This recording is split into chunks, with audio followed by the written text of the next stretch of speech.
Welcome back to 7th Circle Gaming. Today on the channel we're going to be discussing, if the title card didn't give it away, Old World. And we're going to start, as we always do here, with full disclosures. Pause the video, read through them, and we're going to move right along. We have a screenshot to show off that illustrates a couple of what we found to be really key points about the game. This is a skirmish game that I set up to illustrate a couple of key points of the interface.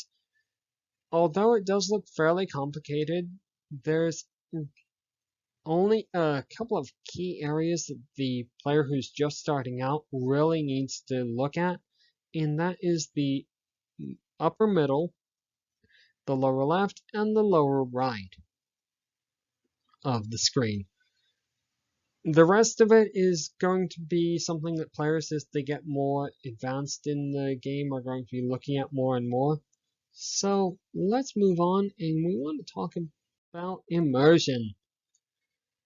For immersion, the game is earning a 5 out of 15. It attempts to pull the player into the game world with presentation.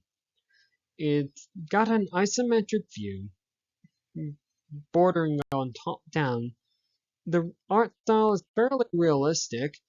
However, what we've noticed is the art style doesn't really seem to be unique to cultures. So what that means is a Roman city doesn't look all that different from an Egyptian or a Babylonian or an Assyrian city.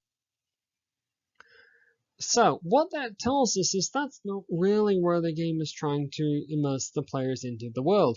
What it's really looking for is player agency and statistics focus. And what that means is it's going to be using in-game events and how players look at these statistics attached to the results of those in-game events, or how they manipulate their kingdom, that's going to be pulling the player into the game world. And for that, the game is earning a 5 out of 15. And let's move on and discuss difficulty. The difficulty score for the game is 7 out of 15. It does have a actually fairly extensive set of options for players that are willing to explore. However, the in-game decisions that players make are going to impact how difficult the game is as much as the pre-game setup decisions will be. The user interface is fairly complicated, and keeping track of everything can be difficult, but as players spend more and more time with the game, they're going to notice that really important things pop up only in a couple of specific spaces. So, the game has earned a 7 out of 15. And really, it's the options that are driving that 7 out of 15. And the fact that the user interface is not overly complicated and not making the game far more difficult than it needs to be. So then, with that, we're going to move on to Lasting Appeal. The game has earned an 8 out of 15 for Lasting Appeal.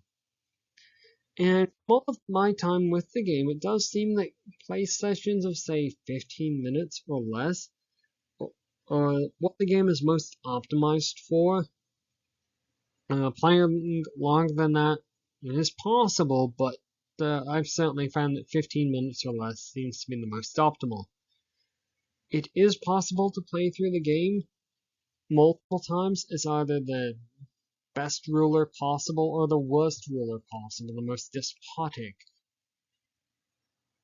Or playing through the game with attempting to get specific things. So that's going to be another way that players can extend their time with the game. It does support mods, and there is some downloadable content available for the game. We will have to see if that increases as we get further and further from the launch date. Now, where the game really does stand out is the scenarios menu. There are quite a few options that players can select from to increase their time spent with the game, to increase their enjoyment of the game, or the amount of time they spend with the game. One of those that we did find particularly unique is a mode called Game of the Week. And what that seems to be, for want of a better phrase, is a challenge mode with preset conditions that players attempt to win given the preset conditions.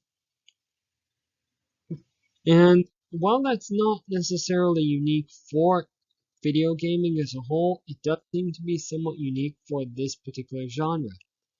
And having said that, that's going to bring us around to the final analysis. And overall, the game has earned an average score of 6.6 out of 15. And while players who are really interested in ancient history may find the game more interesting than others, it is possible that this could be for players who are not particularly schooled in ancient history. It could be a doorway into learning more about ancient history. The complicated UI is going to be something that players find frustrating. It is a more thoughtful and a more slow-paced game than others.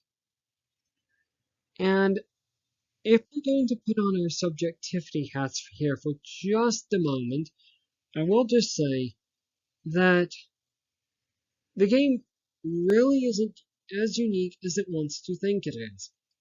The idea of replacing action points with a different pool called order isn't all that unique.